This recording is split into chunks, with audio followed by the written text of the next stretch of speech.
I want you to picture a scenario and not a crisis. Actually, the exact opposite of a crisis. Imagine a life, and maybe it's your job, your relationships, Yeah. your day-to-day, where on paper, everything looks perfect. No one's yelling, no one's betraying you, the bills are paid. If you described it to someone, they'd probably just nod and say, wow, sounds like you've got it figured out. It sounds stable, Well, secure. right, it sounds safe. But then you get home, you close the door, and there's this hum. It's not a loud noise, not a crash, just this low frequency feeling that something is off. You can't point to a reason, you can't blame anyone, but you just feel heavy. And the worst part is you feel like you're not even allowed to complain because nothing is technically wrong. That is a terrifyingly specific and very real place to be. It's like suffocating in fresh air. Suffocating in fresh air. Wow, yes, that's it exactly. And that is where we're going today. We are doing a deep dive into a really fascinating and frankly kind of haunting essay by the writer and philosopher Pedro Maha. It's called When Nothing Was Wrong, But Nothing Was Right. And this piece, it's not long, but it is dense. It's one of those things you read that feels less like reading and more like looking into a very specific kind of mirror. Malha is dissecting that exact state you describe, the deep discomfort of neutrality. Which is so interesting because we're so used to analyzing drama, right? Right. We know what to do with a big, obvious problem. Of course. If my boss is a monster, I know I should quit. If my partner cheats, I know I should leave. But Mala is talking about what he calls mismatch without misdeeds. And that phrase right there, that's the anchor for the whole essay. Mismatch without misdeeds. We're all conditioned to look at unhappiness like it's a crime scene. Yeah. We're searching for the culprit, for the weapon. But he's asking, what if you're miserable, but there's no crime? What happens when you're just stuck in what he calls a prolonged present? Okay, before we dive into that prolonged present idea, which, by the way, completely blew my mind, I kind of want to push back a little. Because part of me is thinking, well, isn't this just adulthood? Isn't it a bit entitled to expect constant excitement? Are we just being spoiled if we're not thrilled all the time? That's the million-dollar question, and he actually tackles it head-on. He argues this isn't about simple boredom. It's not about a lack of fireworks. It's about a thin dissatisfaction that's, like, fundamental. It's a misalignment of your actual self. But, and this is the core of it, we're taught that endurance is a virtue. So we end up gaslighting ourselves into staying, this is what he calls the trap of reasons. Okay, the trap of reasons. Let's unpack that because I think I live there sometimes. Well, think about it. When you make a big life change, what's the first thing your friends ask? If you want to leave your partner or quit a job. What happened? Or why? Exactly. They want the event. Yeah. They want the smoking gun. Mala's point is that we're taught to measure legitimacy through harm. Harm is the only currency that we accept as valid payment for an exit ticket. Yeah. If there's no cruelty, no neglect, no big betrayal, then leaving feels Indulgent. indulgent, yes. Or unfair. Yeah, totally unfair. It feels like if I leave a perfectly good person just because I feel empty, then I'm the villain. I'm the one breaking the deal for no good reason. Precisely. You become the agent of chaos in what looks like a peaceful system. And that's terrifying for most of us. So what do? We stay. We perform this quiet endurance. And the really dangerous part, Mala says, is that we start to frame this paralysis as maturity. We tell ourselves, I'm just being a grown-up, when what's really happening is we're just paralyzed because we don't have a good enough story to tell. Wow, that hits hard. It's like you're just waiting for permission, waiting for something to finally break so you can say, aha, see, now I can go. But in this state, the thing never breaks. That's the whole point. The situation doesn't collapse. It just continues. It's suspended.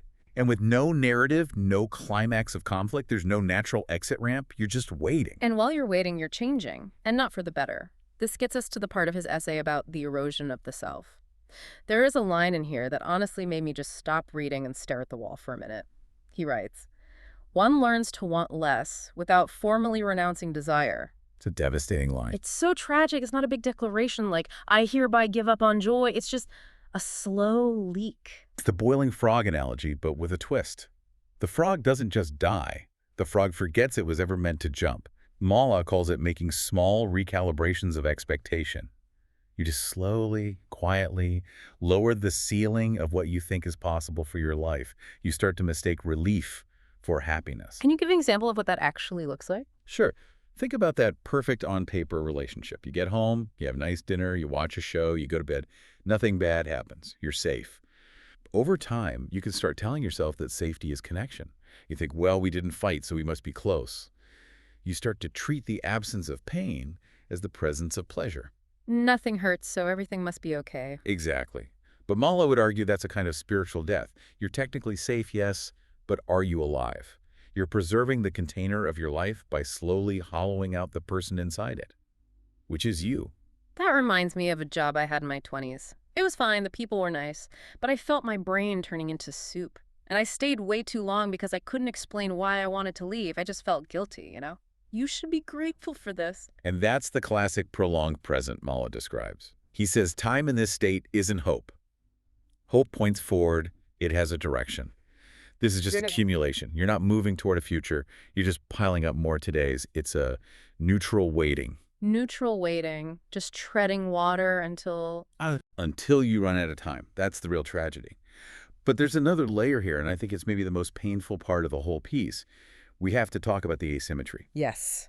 The loneliness of asymmetry. This is the part I think will just wreck people. Because it's so rare that two people in the same situation are feeling the same level of meh. Right.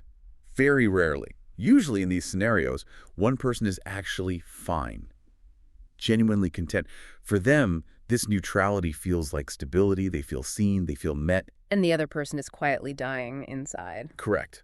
So you have two people sharing a life, but living in completely different emotional realities. One is at peace. The other is in a silent crisis. The tragedy is the communication gap. Because our language just isn't built for this. It completely fails us. Yeah. Language forces things into binaries. It's good or bad, right or wrong. So if you try to tell your content partner, I'm not happy, their brain immediately searches for the crime. What did I do wrong? Are you mad about something? And if you say, no, you've done nothing wrong, you're wonderful, I just feel a mismatch, it sounds like a total cop-out. It sounds like it's not you, it's me, which we all know is just code for it is 100% you. Or it just sounds like you're making it up. If you can't point to the problem, the feeling itself gets questioned. So what happens? The dissatisfied person just goes silent. Because speaking the truth feels like wounding someone who hasn't actually done anything to hurt you. That's the key right there. Wounding someone who hasn't hurt you. You feel like if you end things, you're manufacturing a victim out of thin air. You're turning this perfectly nice person into a casualty of your own. Yeah. Your own restlessness. Laha says we start to believe our own dissatisfaction is illegitimate, so we swallow it. But that silence, it builds a wall. The other partner can feel the distance, but they don't know why it's there. So maybe they try harder to be nice, which only makes the other person feel even more guilty. It's this horrible feedback loop. It's the good roommate syndrome. You become these incredibly polite, efficient cohabitants, while the actual intimacy just withers and dies in a corner. And that leads into the next phase he talks about, the cost of persistence. Because you can only hold that pose for so long before it starts to warp you. He gets into self-doubt here, right? This idea that you stop trusting your own instincts. Yes, the self-gaslighting phase. If you look around at your life and everything is objectively good, but you feel terrible, you eventually have to conclude that the broken part is you. I must be broken. I must be ungrateful. Maybe I just have unrealistic expectations. You start to see your own desires as the enemy. Mala has this great phrase for it, inventing dissatisfaction. You start to wonder, am I just making up problems because I'm addicted to drama? You oscillate. You go back and forth between, I have to get out of here, and I'm insane for even thinking that. And that oscillation burns an incredible amount of psychic energy. It is exhausting just talking about it. It's inertia. You're in motion, but you're not going anywhere, just vibrating in place. And your participation in your own life becomes driven by expectation, not by conviction. You go to the parties, you plan the trips, you say, I love you, but it's just muscle memory. The spirit is gone. It's a gradual thinning of engagement. So we've painted a pretty bleak picture. We have this trap of needing reasons, the erosion of the self, the loneliness, the self-doubt. Surely Malha offers us a way out. I'm waiting for the 3 easy steps to reclaim your joy chapter. You know better than that. This is a philosopher, not a life coach. He actively resists giving a neat solution. In fact, he kind of warns against wanting a moral of the story. Of course he does. So we're just supposed to stay stuck. Not exactly. He makes this really critical distinction between resilience and simply tolerating uncertainty. We love the word resilience. We put it on coffee mugs. But Mala argues that what a lot of people are doing here isn't resilience. It's just taking it. Endurance for the sake of endurance. That's it. From the outside, staying in a bad fit situation can look like stability, even strength. Yeah. But internally, it requires this constant draining effort just to maintain that balance. It's like holding a beach ball underwater. Looks calm on the surface, but your muscles are screaming. So if the answer isn't leave now and it's not suffer forever, then what is it? He calls it a particular kind of honesty. He suggests we have to stop trying to force every experience into a narrative of personal growth. We have to just acknowledge that some situations don't teach us a grand lesson. They don't make us stronger. They just are. That feels incredibly countercultural.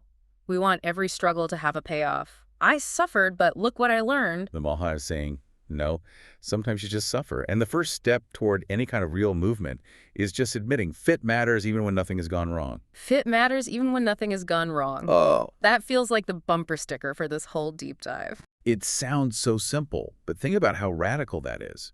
It means you're accepting mismatch as its own valid form of suffering. You don't need to be a victim to be in pain. You don't need a villain to be justified in wanting to leave. You can just not fit.